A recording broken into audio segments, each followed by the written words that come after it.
Hello, hello, hello, everyone. Welcome to Decree of Dominion podcast with your host, Dark Law.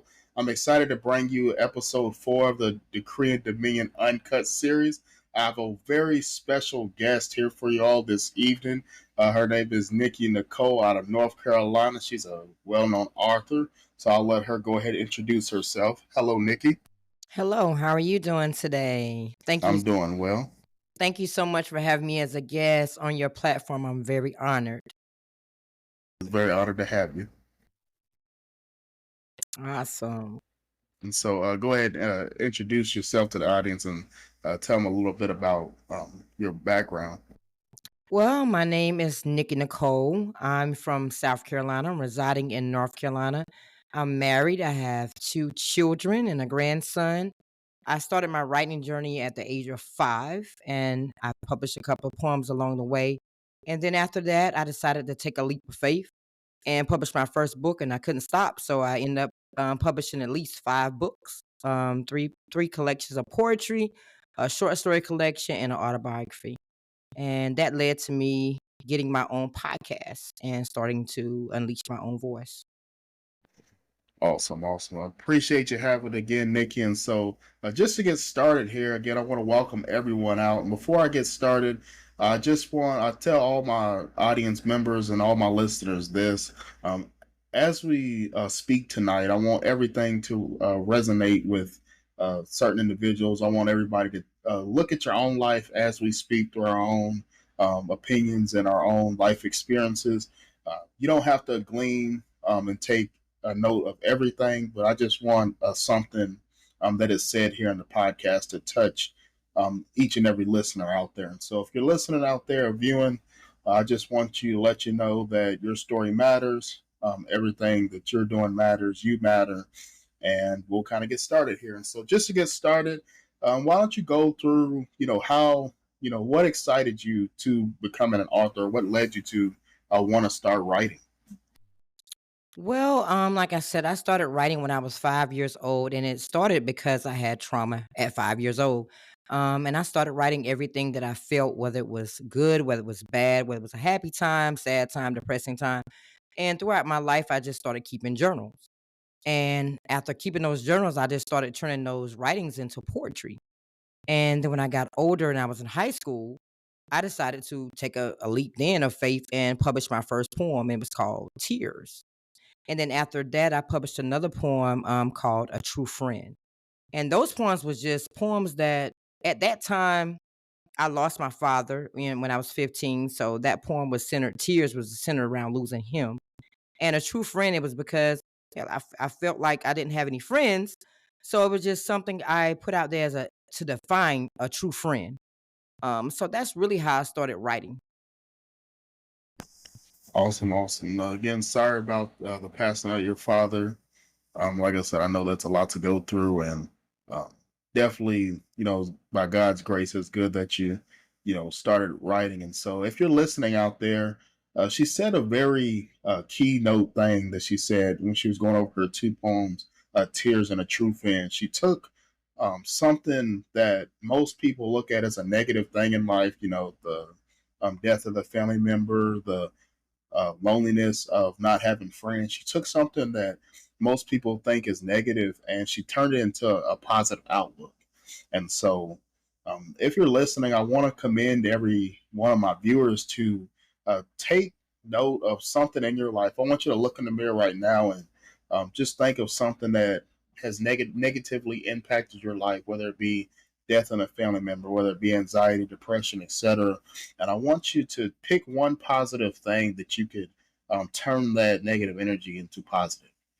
And so I want to appreciate you for telling us about your poems. And so, um, kind of on that note, with your poetry, you know, what what drove you to continue? Because I know, your first two poems, you probably didn't really see too much success as far as a you know global following or viewership. So, what made you and what motivated you to keep on writing?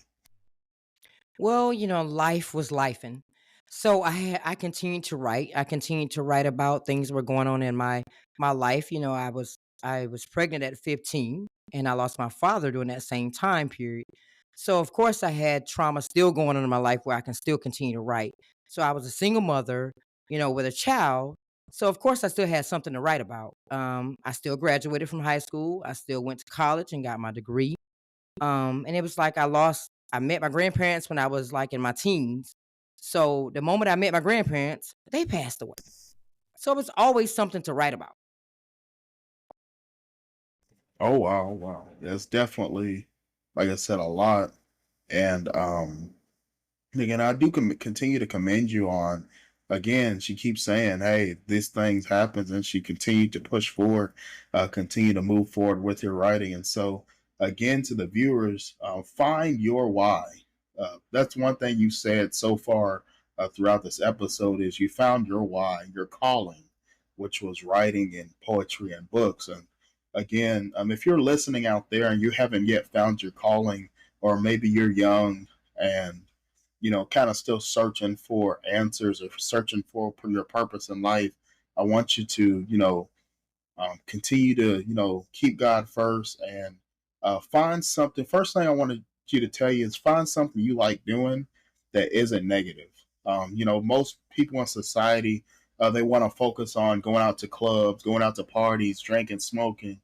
Those are what we call vices, promiscuity, things of that nature, and those vices are very negative and they only self-medicate temporarily.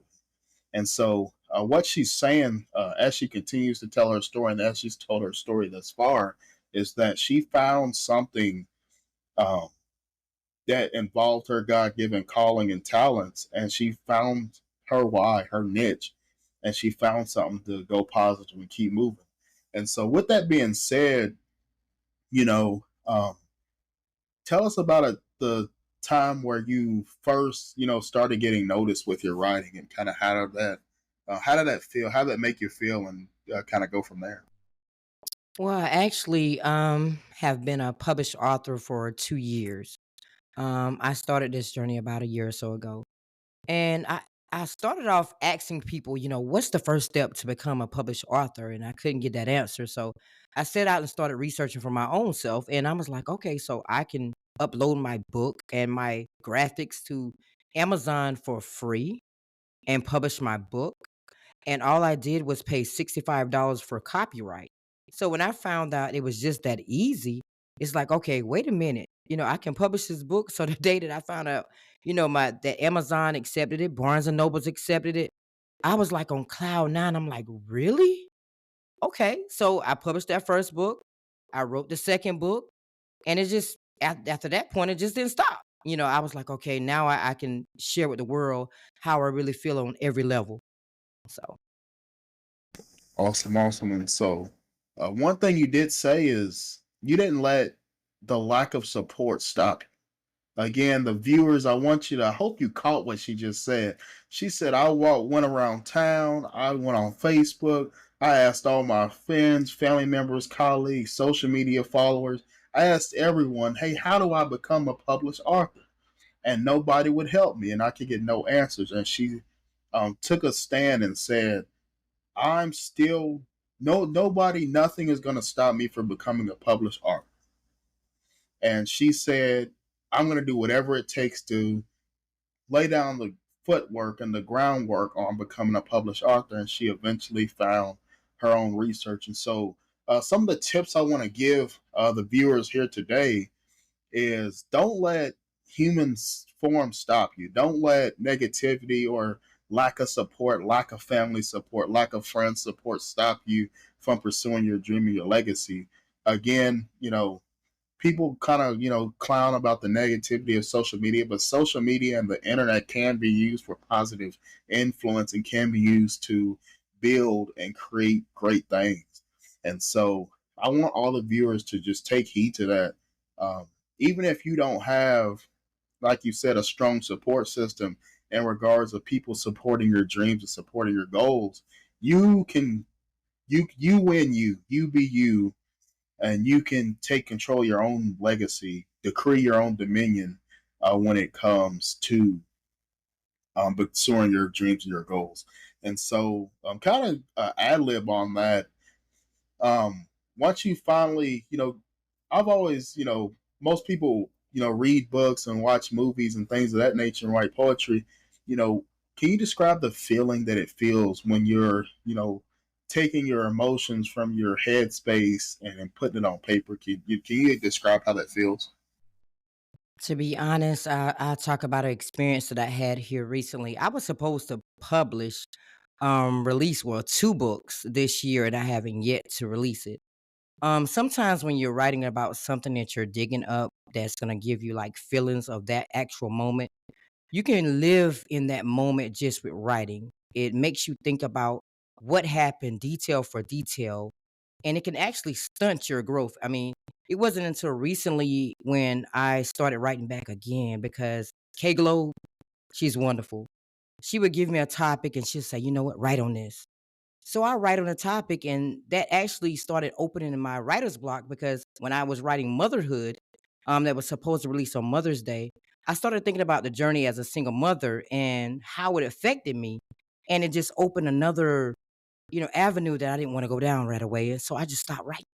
So sometimes your feelings can get in the way and you can start reliving those moments, and it can put you at a halt. And you're just like, okay, what do I do now?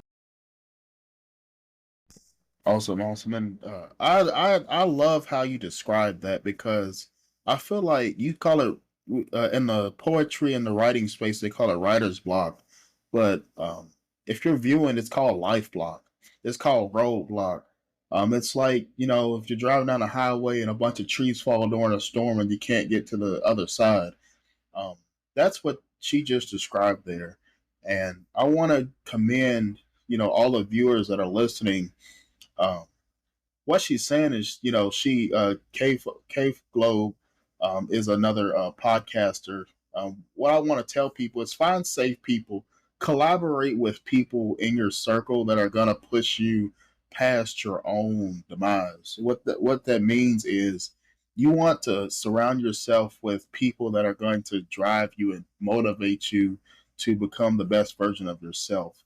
What she just said is, "Hey, I was stuck within my own personal feelings, but the person I was connected to allowed me to get past that." And sometimes um, we get stuck in our own way, and you know, depending on the people that are surrounding us, whether it's family, friends, coworkers, etc., those people determine where we're willing to go. My mom always said, "You are the company you keep."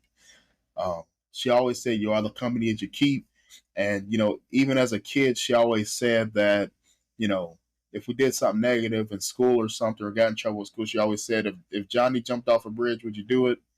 And so just those two short little comparisons or little sayings, resonates with writer's block and with roadblock is that if you don't have the people in your inner circle pushing you to be the best version of yourself, you need to evaluate your inner circle. Quick reference: a movie called The Equalizer. I'm not sure if everybody's familiar with it. Um, with good old Denzel Washington. Um, he was speaking in the beginning of the scenes. He was speaking to one of the young ladies who was, a troubled, teenager, troubled young girl, and she was just real down and real, depressed, and said, I don't in my world, it's not positive. And he said, change your world. And so I want to encourage all the viewers out there to, if you're in a writer's block, maybe you're a writer or a poet, or maybe you want to write your own book one day, or maybe you're in another space, maybe you're an athlete, maybe you're want to be a teacher, a doctor, a lawyer, and you're just mentally bogged down. I want you to look in the mirror, then look around you and who's in your inner circle, and determine if that is the most successful inner circle to help you reach your goals. And if it's not, then I encourage you to seek higher counsel and um, eliminate those people and have a better circle. My mother always said, even she always said with me, she said with ex girl, she said, out of sight, out of mind. And so Um, and then she also said you can pray for people from a distance. And so, even if it's your best friend or your family member, you don't have to stay tied to them every day. Still pray for them, still love on them, but you don't have to be intertwined with them on a daily basis. And so, with that being said, I want you to speak on that. How does your how has your inner circle, Nikki, allowed you to kind of grow into who you are today? To be perfectly honest, I've been the type of person that I wasn't popular in school. I didn't have a lot of friends. I didn't have a lot of family support. I had the immediate family, of course, like my mom, um, and my spouse and everything, my children. But here recently, the winner circle has been my everything. When I say my everything, my everything. They support when I need support, whether it's a word of advice, whether it's a little bit of motivation, whatever it is, they push me to the next level. They push me to the max every single day. And that's why I work hard as I do. And I'm so dedicated to what I do because I know I have a family in the winner circle, people that I've never met in person that support me more than my family ever has supported me. So for that, I say I am thankful and I'm grateful to have that circle because your circle is important. People that you surround yourself around is important because sometimes people around you that are negative, get rid of them. If they're not taking you to the next level, if they're not elevating you, get rid of them. They're not they're not nobody that needs to be in your space. So, I have done a lot of that. I've done a lot of housekeeping. I've done a lot of cleaning up. I've gotten rid of a lot of people in my life that did not mean me any good. And because of that, I feel that I can go to the next level because of the simple fact I don't have these people around me now in my ear telling me what I can't do and what I will not do. Now I'm doing what I know I can do because I have people that's in my corner that support me on every set. Amen. And I love what you said there. Um, And this is I want to speak real quick to those of you um young and old. Maybe you're in school still, in college, and you don't have many friends. Maybe you're older or a normal adult and you didn't have a lot of friends and growing up and a lot of family support. I want you to resonate. I hope that resonates with what she just said. And what she just to summarize what she just said is it's not too late. It's not too late. And what that means is, you don't have to be Miss, we always go through, prom king, prom queen, you know, the jock in high school with the football, captain of the football team, captain of the cheer squad, captain of the book club, um, the technological savvy genius, the science nerd. Back then, everybody doesn't have that same friendship or that same circle. Some people are loners, some people have social anxiety, some people don't um have a lot of friends, and I'm speaking to those people right now. I want to let you know that even if you're not a people person or you're not a sociable, you don't have a large social network, I want to let you know that it's not too late. That you can still find a group of individuals like yourselves, and come together and do great positive things in the world. What she said is, hey, growing up, I didn't have, you know, back then, we didn't have a lot of social media and Facebook, but even though so, I didn't have 100 girlfriends coming over doing the slumber parties at my mom's house when I was a kid. She didn't have you know the thousands of dollars to spend on prom and having everybody pull up in a limousine. She didn't have you know everybody you know wanting to be her partner in the classroom for the science project. What she's saying is she didn't have the network and the friendship back then, but what she's saying is she didn't allow that to stop her growth. And a lot of people in society, they let the childhood and let the trauma of childhood and let the past become who they are in the future.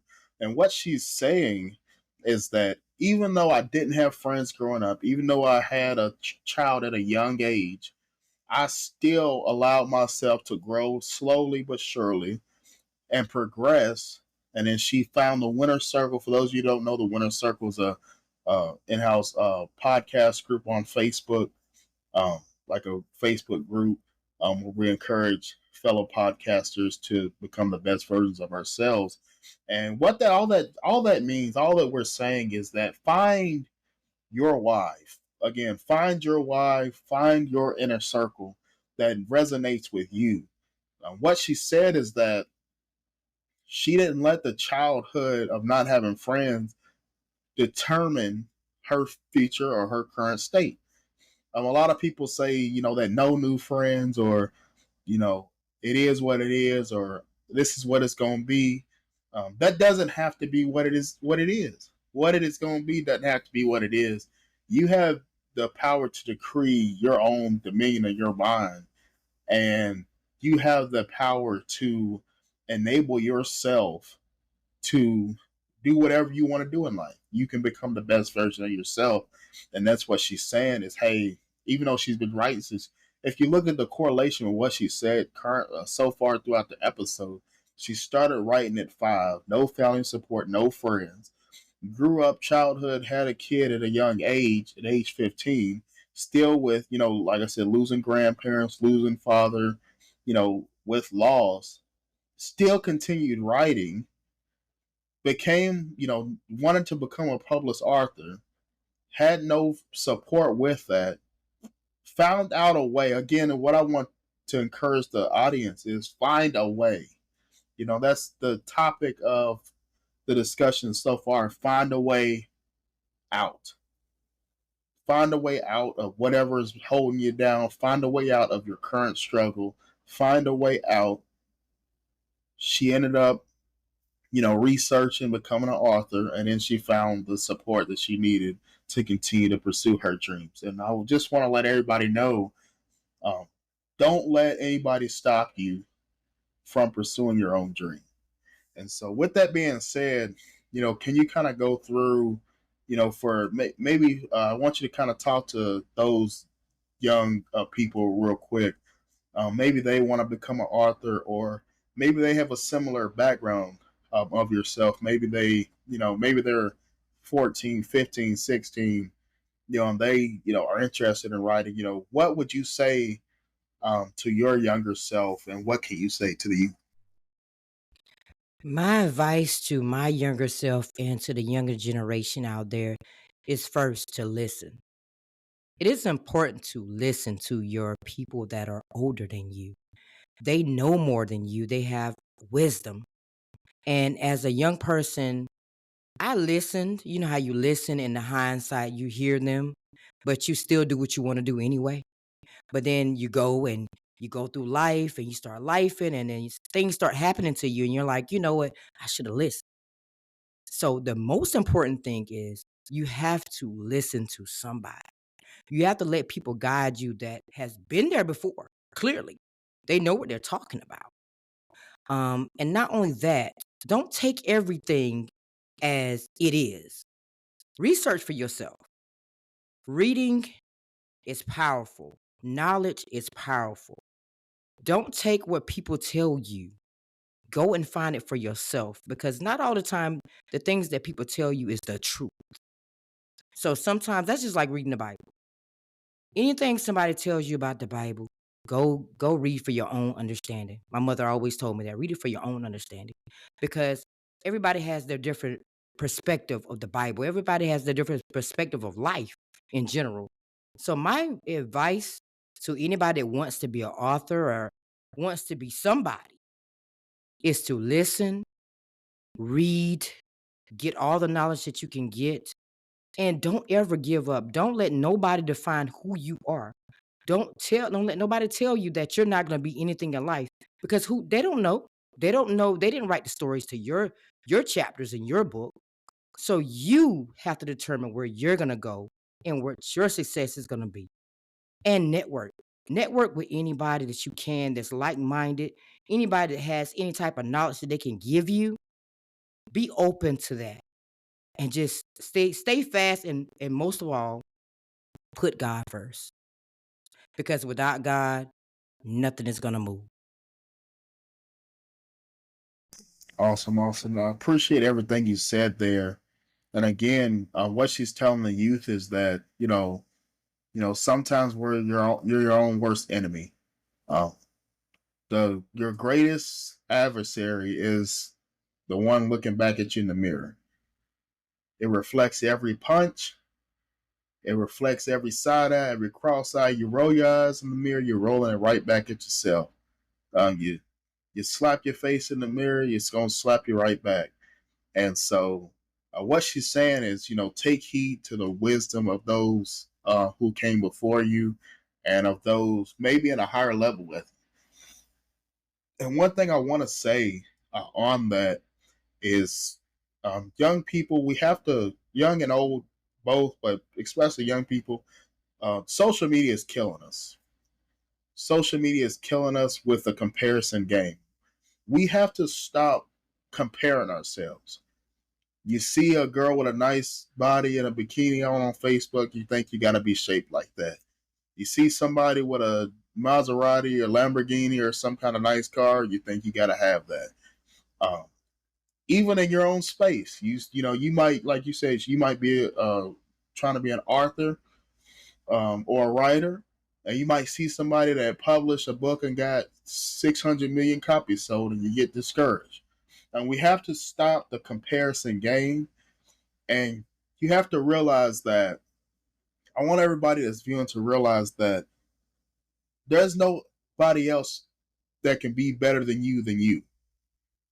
There's not going to be another Michael Jordan. Michael Jordan's Michael Jordan. There's not going to be another Martin Luther King. Martin Luther King was Martin Luther King. There's not going to be another Malcolm X. There's not going to be another uh, anybody else. There's just not going to be another version of you. There's not going to be another you. And so I want everybody to resonate with that, in the sense of we have to learn how to stand on our own 2 feet and support each other and commit to killing the comparison game. We have to kill the comparison game because it's killing the youth. Look at sports.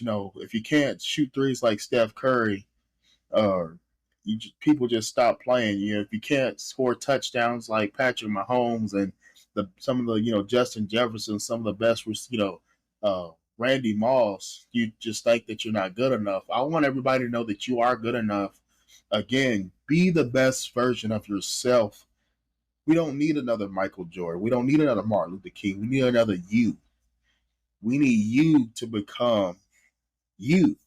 And if everybody in society becomes the best version of yourself, then you have a well-moving, well-rounded, well-oiled machine, well-moving society of people, doing great things within the world. And so I just want to tell and let everybody know that, be the best version of yourself. Don't kill the comparison game. You know, if you just started writing, if you just started playing sports, if you just started working on computers, working on cars, whatever, just be the best version that you can be. You have a skill set to bring to the table that nobody else has. You have a mindset that nobody else has. You have knowledge that nobody else has that is needed from you, by you, and only you to help everyone else. And so, with that being said, um, why don't you go into a little bit of the early stages of your writing, and how life, uh, how the writing impacted your life and vice versa at a young age. Well, my writing journey started when I was 5 years old, as I stated. I actually went through a very traumatic situation at 5 that most 5-year-olds wouldn't go through. A family member actually raped and molested me, um, to the point where I thought I was almost gonna die. So that's when I started carrying around my book bag and my notebook and my pencils everywhere I went, because that was my way of releasing all of that pain that was inside it, asking why me? Why did this happen to me? So I would say that was the beginning. And it didn't stop. That was the first time. It was times after that from multiple people that either knew the family or was in the family. Um, But that was the start of it. So at that point, I just wrote about everything, whether it was something I was feeling good about, whether it was something I was feeling bad about. I just started writing. And then also at 5 years old, I lost one of my favorite aunts at 5 years old. So it was like a lot of things in my life happened when I was young. So I had to face them at a young age. And the only way that I can face those things was to write because I was 5 years old. I didn't have a voice yet. So I wrote. Awesome, awesome. And so, again, I want to, thank you for sharing that part of your story. You know, a lot of, it takes a lot of courage to, share, trauma and share past experiences. And I want you to know, and I want everybody to know that may have experienced that at the same age or has experienced that in general. Um, Again, you have a voice. You're not a victim, you're a survivor. You're striving to become the best version of yourself. And so, if there's anybody viewing out there that has faced, the same trauma, the same type situation, I want to let you know right now that you have a voice and your story needs to be heard. And the best part of a story and the reason why you're not a victim and you're a survivor is the outcome of the person after the trauma. Become the best version of yourself. Continue to strive for greatness. And the enemy automatically loses. Your oppressor automatically loses. For those of you that follow the Career Dominion podcast, me and my mother, we're domestic violence survivors, which is the main, driving force of the platform. And, my dad lost because I continue to become the best version of myself. And your oppressor, Nikki, lost. Anybody on this, viewing this podcast, continue to become the best version of yourself. Whether it was a family member, whether it was a friend, a teacher, a colleague, a random guy in a park, they lost because you're going to become the best version of yourself. And so I want to say that on that is, again, what we've been saying the whole episode. Find your purpose, find your calling, find your why. Again, she said writing is what got her through the pain and the trauma. And so find something positive. If you're listening out there, find something positive that you can glean from and that you can applicate, not just something you can say, Um, for those, even for those, regardless if you're Christian or not, there's a verse in the Bible that says, "Faith, prayer without work is dead faith," or "Faith without work is dead faith." Don't just continue to talk about positivity. Do something positive. Action, adverb. Do something positive, and it will move. If you just sit in your house and you just mope and you just say, "Oh, I'm going to be positive today. I'm going to pray about it." Yes, continue to pray, but you have to work with the prayer, and that is the only way that your oppressor will lose is if you work with the prayer. So don't let your oppressor, don't let your enemy, your adversary prevail. Every time that you're not becoming the best version of yourself, you're saying that person has control over my life and there's nothing I can do about it. So I want to speak life into everybody viewing this podcast to say that regardless of what you went through, whether it was domestic violence, sexual violence, emotional violence, mental violence, physical, social, financial violence, or abuse, I want to let you know to continue to become the best version of yourself, and your adversary will lose. I declare him or her already lost because I know you're going to become the best version of yourself. And so, uh, with that being said, as you're going through your youth, um, I know there's a lot of there's some single mother. I'm a single father myself. there's some single parents out here that may be viewing this episode. Um, Once you kind of found out you were going to have a daughter, right? When you're going to have a child at um, at the young age of 15, what kind of emotions went through your mind, and what was kind of going through your head at the time? Well, the first thing people do is ridicule you, especially when you're young, that young anyway, and you're pregnant. So the first thing was I was embarrassed. I felt like I failed my mother. And now here I am, 15. I'm like, what am I going to do with a child at 15? How am I going to, do this? But abortion was never an option for me. I'm always the type of person that's gonna like face everything that I go through. Whether it's gonna take me through a lot, I'm just gonna face it. So of course at 15, I'm like, am I gonna be able to finish school? Am I gonna be able to do this? But thankfully my mother stood by me. She stood by me. She helped me along the way. I took classes to learn how to be the best mother that I could be. I still participated in the band. I played the piano. I played the trumpet. I went to competitions. I still did things in this church because I had to. My mom was very spiritual, so I had to usher. I had to sing on the choir. That was just what we did every Sunday. We went to church. Yeah, so that was just her way of introducing me to God, and I thank God for that because if she did introduce me to God when I started lifing out here, I wouldn't have had nothing else, nobody to turn to if I didn't know who God was. So at 15, I'm looking like, okay, here I am 15. I'm in church, I'm ushering. And I'm like, I feel bad. So I passed out. Me not thinking that, okay, I'm pregnant. I'm thinking I'm just sick. So we get to the emergency room. I got my book bag and my notebook and my pencils, and I'm still writing about this too.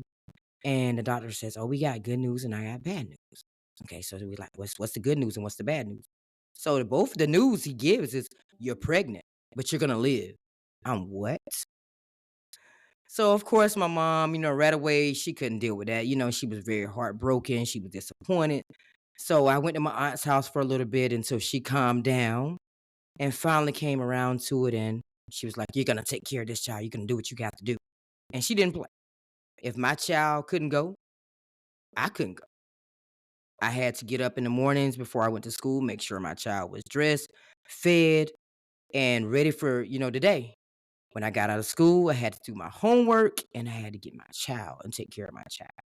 So she didn't give no excuses when it came down to being that parent. I was alone.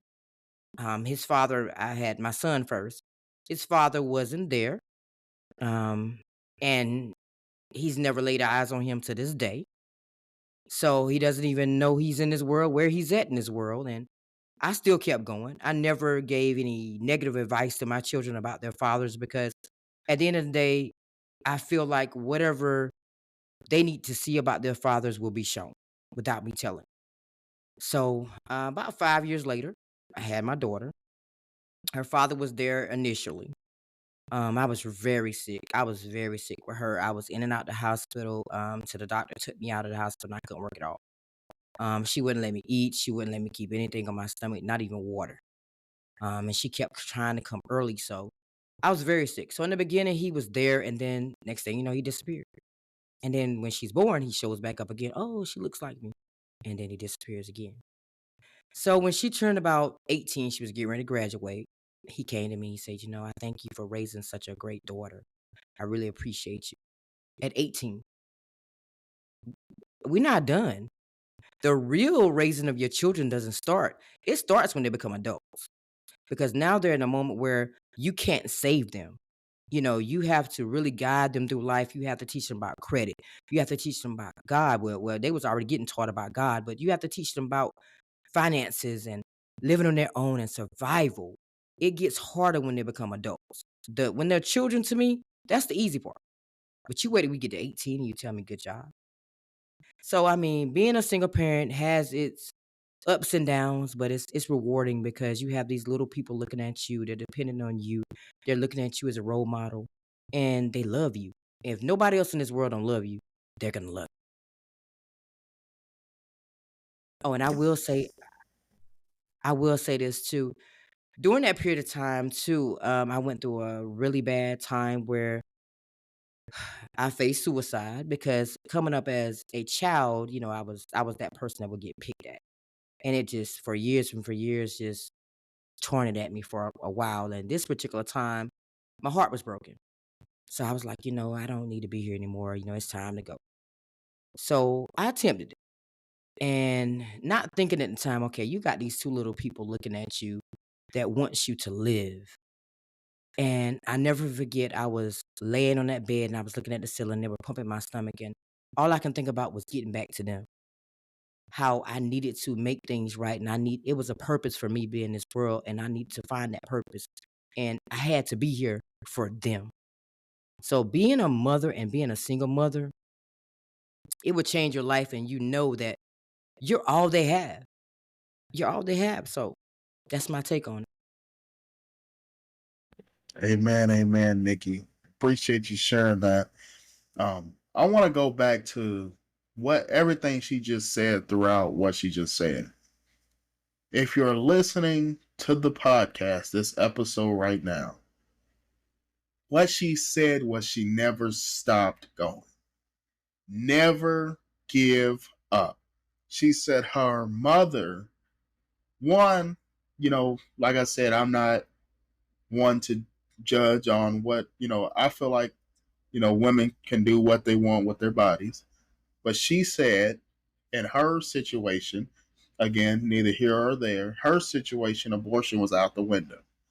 Her mother said, let's go. Put the big girl boots on, let's go. You wanted to be a woman, so you're gonna be a woman. And the word I want to use is never give up. She never stopped going. Again, I want to encourage everyone listening to the episode. Never stop going. Never give up.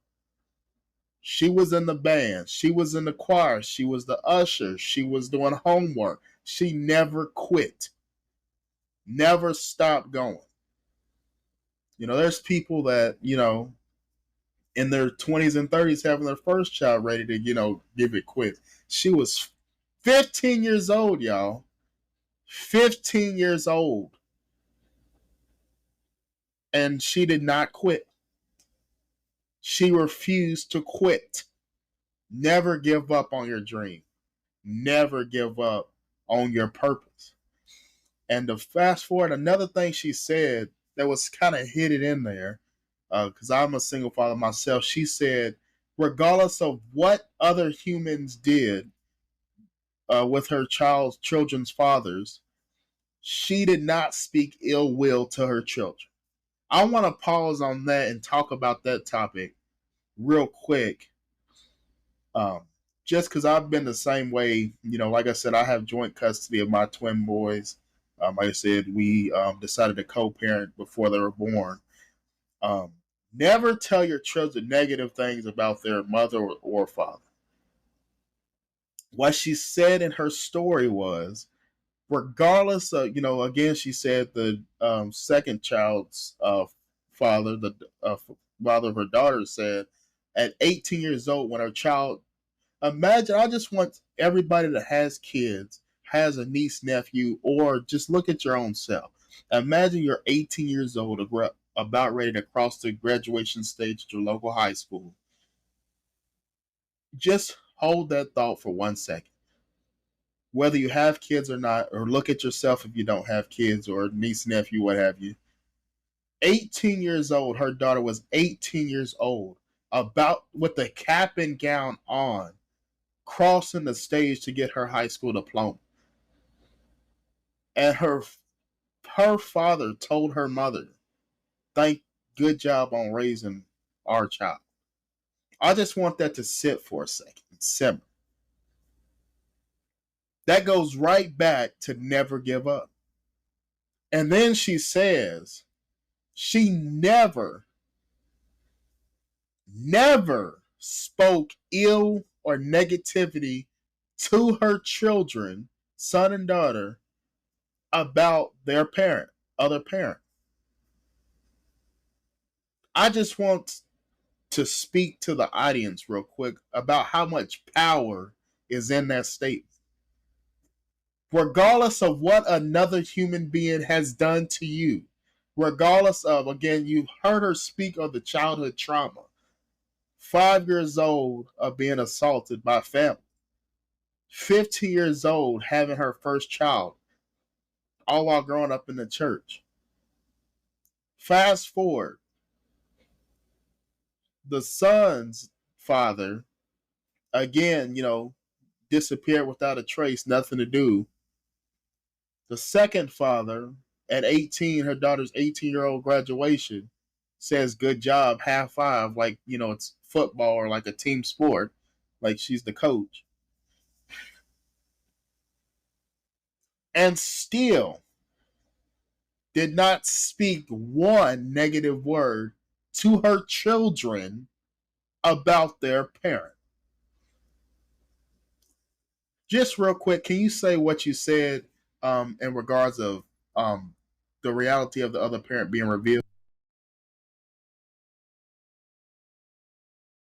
Say that one more time. Can you repeat what you said about the reality of the other parent? Like you said, it will be revealed, like About about the father. my daughter's father. Yes. When she turned 18 and graduated. Yes. Yeah, I mean the phone call was just basic, hey, how you doing? And I just want to let you know that, you did a great job with raising our child. And meanwhile, he didn't come to the graduation.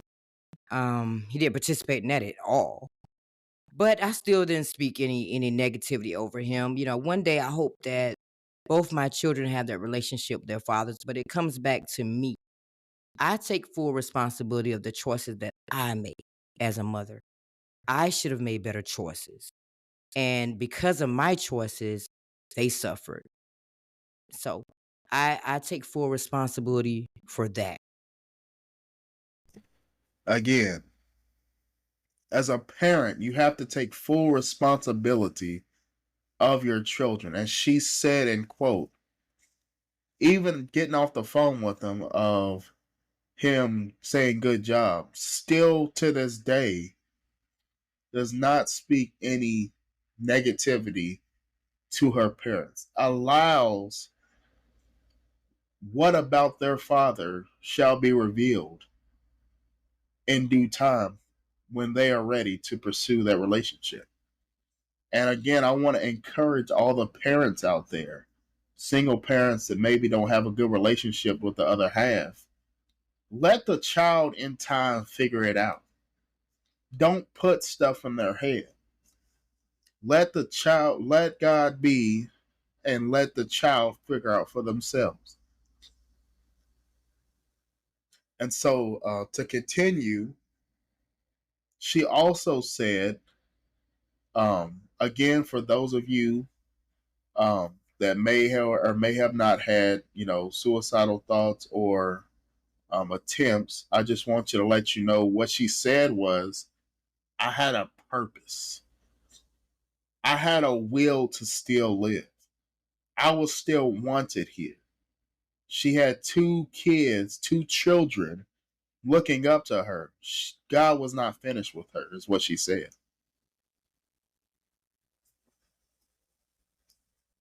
Many times throughout life, again, life is hard. I want everybody to know life is hard. We've all had those dark moments. We've all had the depression, the anxiety, etc.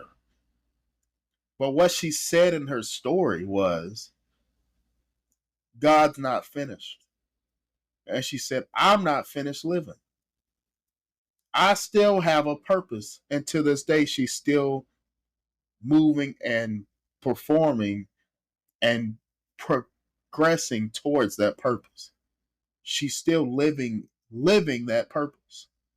And so I want to encourage every viewer out there to continue. If you don't have your purpose, find your purpose. And even when you find your purpose, continue to live out your purpose and help others live out their purpose. The Bible says we'll live an inheritance for your children's children. So leave a mental inheritance of wealth of knowledge for the others so they can leave it to their children's children. And again, like I said at the beginning, if we all become the best version of ourselves and we become a society that's living out the best version of themselves, you be you, and we all can leave an inheritance for our children's children. And so, with that being said, um, you said a lot of great things thus far in the episode, Nick. And again, I want to commend you on telling your story and being open and honest with the audience and with myself as well. And so, with that being said, can you kind of break down, you know, how your children, how your children um, are, and what has become of, how they're raised, and give some positive insight on, how your story has impacted your children and their lives. Well, I wanna say that I do commend my children because my daughter, I was so afraid that my daughter would get pregnant and follow in my footsteps at a young age. Um, and the crazy part about it, when I was 15, pregnant, that's when my father died. So 2 weeks later, after my father was buried, that's when I found out I was pregnant with my son. So the hurt with that is my father would never see my children. My father didn't never see, me walk across the stage for high school. He didn't see me, go to college and walk across the stage. He missed a lot of milestones. And it's like when I was a child, he was there, but he was that quiet person too. So that's probably why I was in my shell for all my life, because I had a lot of him in me. I was just quiet and kind of observing and to myself. But I'm grateful to say that my daughter didn't have a child until she was well in her 20s. And people, I think, were looking for her to get pregnant at a young age because I did. But I preached so much about, no, baby, we're not gonna take that road. We're gonna finish school. You're gonna go off to college, and you're gonna be somebody, and you're not gonna, follow your mama's steps and make the same mistakes that she made. My son, he had a scare when he was right at 18. But kind of find out that wasn't his child. And so I'm grateful to say that my children, they made it out of school. They are great kids. They have, just like anybody else kids, they have their ups and downs. But for the most part of it, they're trying and they're doing the best that they can every single day. And for that, I'm proud of them. Amen, amen. Glad, again, something that happened to you negatively, you turned it into positive, got blessed with two beautiful children out of it, and they became and still becoming, wonderful members of society, becoming the best version of themselves. And so, the last thing you said in your testimony I want to touch on real quick as well. You said again, I hope everybody is tuning in and catching all these good nuggets that we keep dropping. What she said, I want to speak to the parents real quick out there. What she said at the end of her testimony, because y'all thought I forgot. See, y'all thought I forgot, but no, I was just waiting to speak on it. She said that the real parenting does not start until the child is past 18 into adulthood. Again, what she said at the very end of her testimony, again, y'all listening thought I forgot, but I didn't. I was just letting it marinate. She said the real parenting does not start until after the children trials have passed. And I want you, Nikki, I want you to speak. I want you to elaborate on that a little bit. I know we talked about, taxes and credit and living on your own, survival, things of that nature. I want you to, go into that a little more in depth on, why, what make, why you feel that way. And I'll let you go ahead and go. So I think the biggest challenge about being a parent when your children become adults is they're not listening anymore. They're not listening to you. They don't really care about what you got to say when they're grown because they feel like, oh, I can do what I want to do. But then they get into trouble and then they expect you to bail them out. So this is when it becomes the biggest challenge because now they're starting to learn lessons, but they're still rebellious against you, even though they're adults. That yeah, they can do what they want to do. But this is the point in time where you cannot save your children. They can go to jail. The only thing that can save them is some bond money. And sometimes that may not save them. So you can give advice. You can tell them, oh, I want you to go this way, and they still go to the right. But then they still go and do things that they're not supposed to do. So the reason why I say the real parenting starts then because now you're starting to build these young men and build these young women to seasoned adults that don't have to go through things. But most of the time, we don't listen. We're all hard headed. We don't listen to things, but that's when the real parenting start. When they're children, you can tell them to stop. You can pop them, or you can put them on punishment or that type of thing. But when they become adults, you you no longer have that option. So you can speak your piece all you want to, but and they can take it or they can leave it, and they may not listen to you. So sometimes you have to let go as a parent when they become an adult. You have to let go and really let God. Because at this point, you can't save them. You got to let God be God. And it's sad. And to be honest, I'm just getting to the point where I'm letting God be God. I'm letting them kind of go through life and kind of bump their heads a little bit without mama being there to save them because I've always felt like, well, I'm all they have, so I gotta save them from this scar they're gonna get. I gotta save them from this bruise. But now I'm kind of letting them go through life and hey, you gotta learn. You gotta bump your head a little bit. Mom's here, but I'm gonna be there with the ointment and the band-aid after you go through that fall because I can't save you every time. Amen, amen. I appreciate you breaking that down. And again, what she's saying is that, time after time, a lot of us, back then were taught, once you turn 18, get out the nest, boop, get out the birds, get out the nest, you're 18 now, you know, I did the best I can, whether I did or didn't. And, you figured it out. And, I just commend, you as well, Nikki, and, my mother. I do have a younger sister. She's 24, about to get her master's degree in February. Um, and, um, and so, um, what that just means is that, again, like you said, let God be God. And also, my mother's done a great job of continuing to support me even to this day at 27 and my sister at 24. And I want to let all the viewers know that have kids that are older or approaching the age of 18, the job's just the beginning. The job's just beginning. I have twin boys. They're only almost 7, but even when they turn 18, that's when we. Um, what you have to understand, whether you have a mother, whether you have a son or daughter, is that you're preparing them for adulthood, and then when they get to the adulthood, you rehance what you taught them, and the teachings continue. They just get different because now you're a man or a woman or what have you. That's the only difference. They're still your child, but the lessons get harder. The room for error gets smaller or slimmer, and there is no saving you. There's no going back. There's no practice, if you will. Everything is now applicable. Whereas as a kid, for the most part, unless it's something drastic, it's everything's kind of on practice mode or on tutorial mode. Whereas as an adult, you're going everything's live action. Like, hey, let's go. And so again, I want to appreciate you taking the time to tell your story here today, Nikki.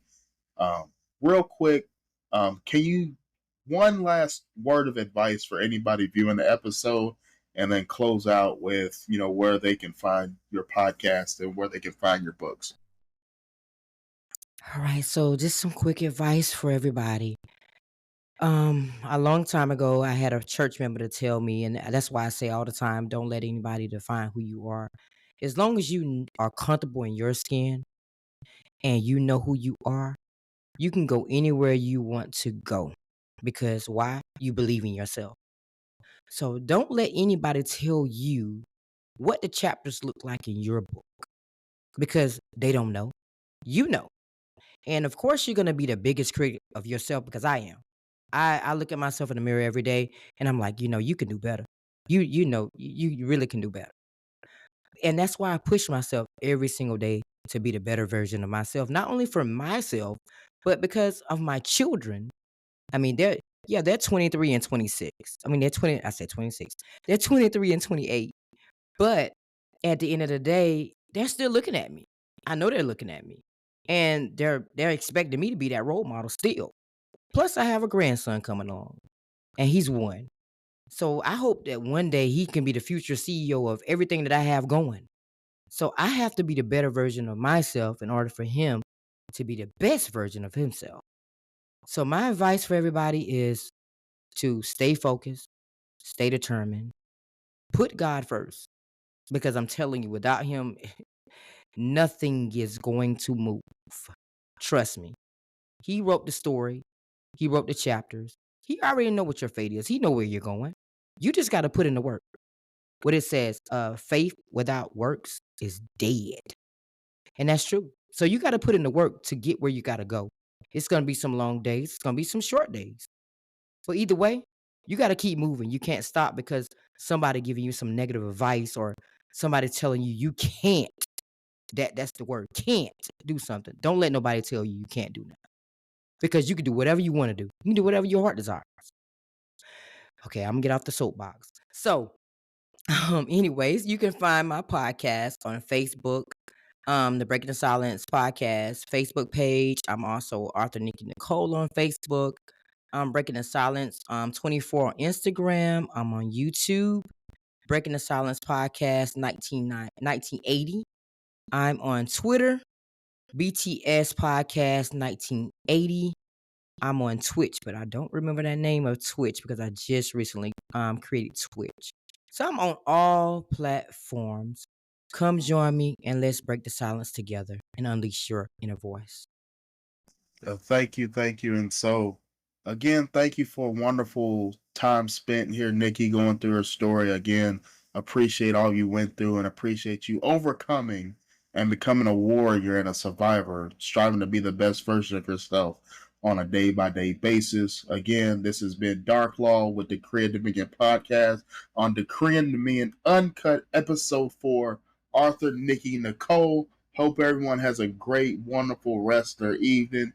And until next time on the Cree of Dominion. Thank you. Thanks, Nikki.